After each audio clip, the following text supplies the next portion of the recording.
Как нарцисс влияет на общего ребенка после развода? Это такой вопрос, который достаточно часто вы мне пишете в Фейсбуке, в Инстаграме, спрашиваете, что вот такая ситуация, есть общий ребенок от нарцисса, мы с ним вместе не живем, но он с ребенком общается, и я переживаю, что он может как-то на него плохо влиять. Или, скажем, мне кажется, что он на него плохо влияет, что делать, как обезопаситься, как вообще понимать, что это за влияние, на что обращать внимание. Меня зовут Евгений Масеев, я психиатр и психотерапевт, и сегодня мы с вами говорим о том, как же, собственно, влияет отец-нарцисс на ребенка, когда вы не живете с ним вместе. То есть на что стоит обращать внимание. Я буду опираться здесь на свою практику, то есть на те вот клиентские истории, случаи, с которыми я сталкивался, на те вещи, которые описаны в литературе. Поэтому, если эта тема вам интересна, поставьте обязательно лайк, я вам буду благодарен, подписывайтесь на мой канал, чтобы не потерять меня, и мы с вами начинаем. Первое, с чем вы столкнетесь, это манипулирование через ребенка, когда нарцисс таким образом воздействует на своего бывшего партнера. Это может быть создание и подкрепление каких-то негативных убеждений о своей бывшей партнерше. Ну, предположим, отец-нарцисс говорит своему ребенку, что мама не умеет тебя кормить. Вот так. И постоянно повторяет. Предположим, мать привезла ребенка с какими-то, не знаю, там, судочки оставила, какие-то сладости. Вот она уехала, ее начинает это все разносить. Что это за еда? Она какая-то не ППшная, здесь как-то вот много глютена, здесь много лактозы, это какое-то вообще дешевая слишком еда, она вообще вредная. И у ребенка возникает такое вот какое-то расщепление в голове. То есть дома он ест еду, ему нравится, мама с заботой, с любовью его кормит. Для него эта еда, как бы, ну, это один из таких языков проявления любви со стороны матери. Мать говорит, что вот я самое лучшее тебе покупаю. Он понимает, что это какая-то ценная, значимая еда, ну, в частности. И тут же другой значимый человек, отец, говорит ему, что вся эта еда это вообще что-то там такое вредное, опасное и какое-то вот, ужасное. У ребенка, естественно, возникает такая тревожная неуверенность, потому что где правда, кому верить, он не понимает. Также нарцисс может использовать ребенка для того, чтобы передавать скрытые послания. Предположим, ребенок приехал, у него какой-то легкий насморк, и он говорит, ты часто болеешь, наверное, придется тебя везти куда-то за границу и там лечить.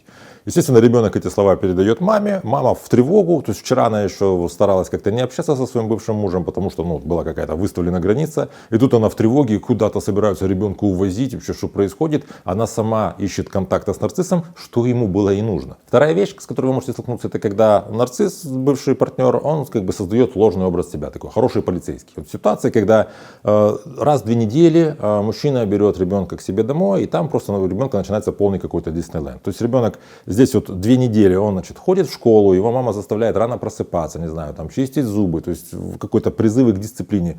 Все это делает мать. Ребенок воспринимает мать как такую, ну, он ее любит, она, конечно, добрая, любящая, но она заставляет меня вот этой питаться едой не той, какой я хочу, не только какие-то сладости и газировка. Она заставляет меня что-то делать. Я приезжаю к отцу, а он меня кормит чем хочет. Он возит меня туда, куда я хочу. То есть для нарцисса на самом деле это такой, как бы элемент лавбомбинга, потому что он 2 недели не занимался ребенком, он может себе позволить вот как будто бы купить его любовь за эти 2 дня, он совершенно никак его не воспитывает, он только ему как-то потакает. И, естественно, у ребенка, особенно если ребенок маленький, возникает такое ощущение, что вот я был у отца, и там просто был какой-то вот просто фестиваль для меня. А сейчас я приезжаю к маме, и опять нужно вот эти вот делать какие-то домашние мои маленькие обязанности, заниматься не тем, чем я хочу, а тем, чем нужно. И ребенок начинает часто маме говорить, что вот у папы так хорошо, я папу так люблю, у папы квартира лучше, у папы там еще что-то лучше. Особенно если этот нарцисс больше зарабатывает, скажем, и на ребенка особо денег не выделяет, то получится, что женщина постоянно слышит вот эти вот такие неприятные для себя несправедливые вещи от ребенка. Это ее злит, это ее печалит, а это то, чего нарцисс и хотел.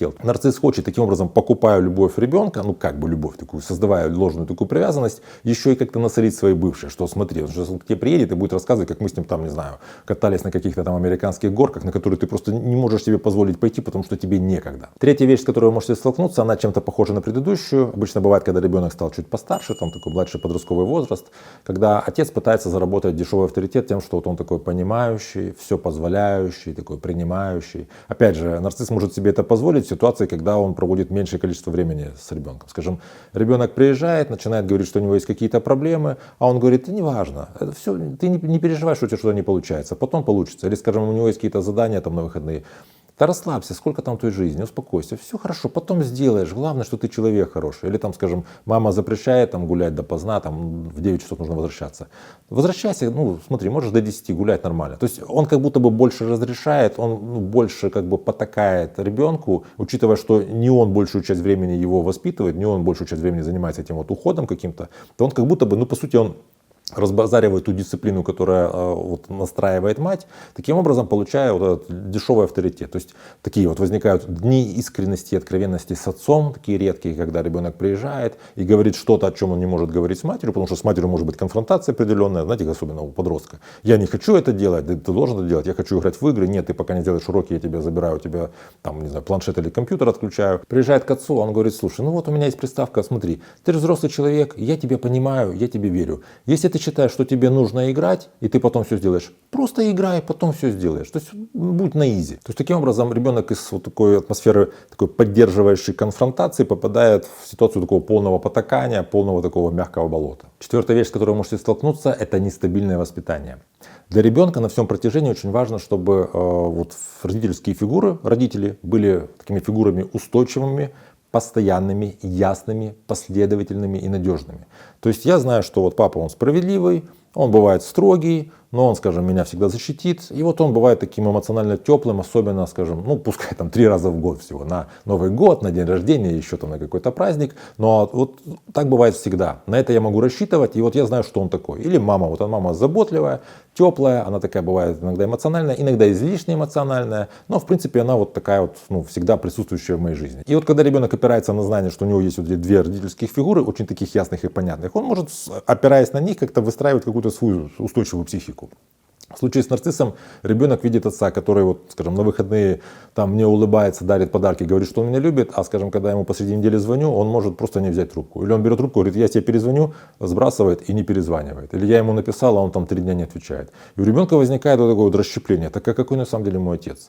Он этот вот добрый, теплый, который бывает по выходным, или он вот этот вот холодный, отстраненный, который он бывает там в другие времена. Или может он такой есть холодный, отстраненный, когда я приезжаю к нему, он такой вот теплый, может он мне льстит, может это все ложь, может быть я не могу отличить ложь от реальности, может быть со мной что-то не так, может быть я сошел с ума. То есть ребенок начинает куда-то вот впадать в какую-то такую тревожную неуверенность. Вы можете посмотреть сериал «Корона», там вот образ...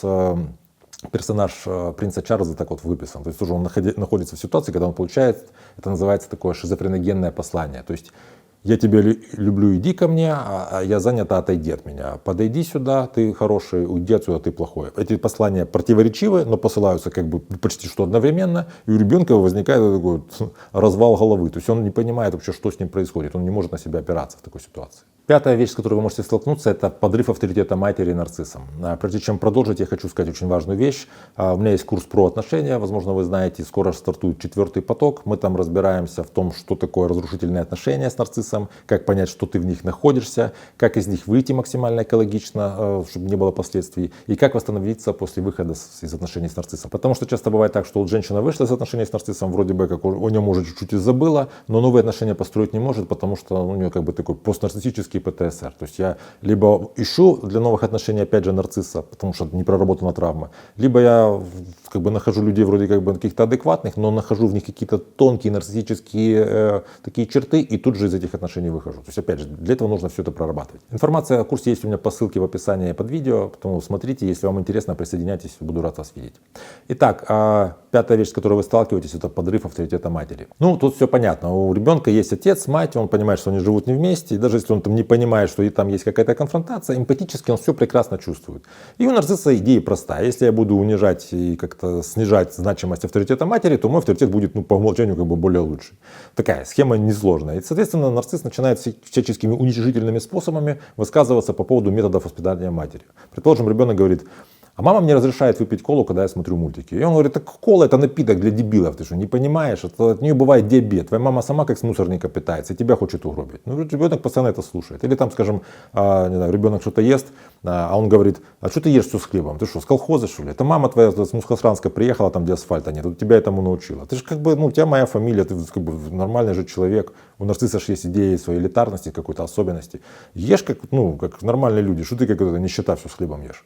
То есть получается вот эти вот такие послания, что твоя мама, она ничтожная, твоя мама, она какая-то незначимая, а мы вот такие вот классные, ну, потому что у нарцисса, он же старается ребенка к себе присоединить, вот они могут быть постоянно слышимы ребенком, и Конечно, как правило, у ребенка чуть позже возникает критика, он понимает, что все эти вещи, они, все это такое сыпучее и не настоящее, что отец это все говорит из какого-то такого, из боли, из какого-то вот такого надлома. Но в моменте, пока ребенок вот маленький, когда он это слышит, он, естественно, может приезжать домой и маме говорить, что мама, а ты что, колхозница, что ты все с хлебом ешь. Естественно, маме это неприятно, мама злится, она вроде злится, что, конечно, на этого вот отца, но поскольку его рядом нет, иногда она срывается немножко на ребенке, ребенок в какой-то фрустрации, мать и злится на нарцисса и винится, что она на ребенка сорвалась. И, в общем, возникает вот эта вот вся ситуация, которая обычно бывает в отношениях с нарциссом. И получается, что женщина оказывается в ситуации, что я с ним развелась, я с ним не общаюсь, я с ним практически уже никаких контактов не поддерживаю, но вот он через ребенка делает так, что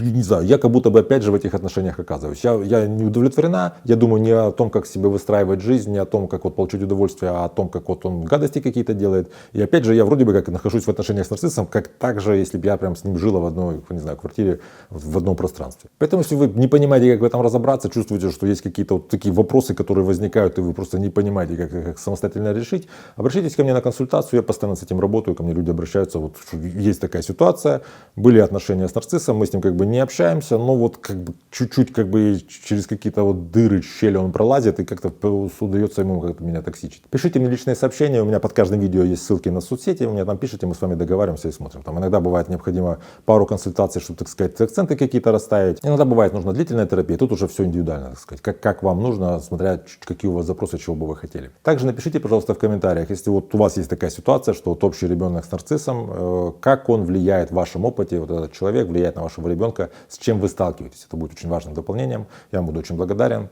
Если, в принципе, вам это видео понравилось, ставьте лайк, подписывайтесь на мой канал, чтобы не потерять меня. Берегите себя и своих близких, и до встречи в следующих выпусках.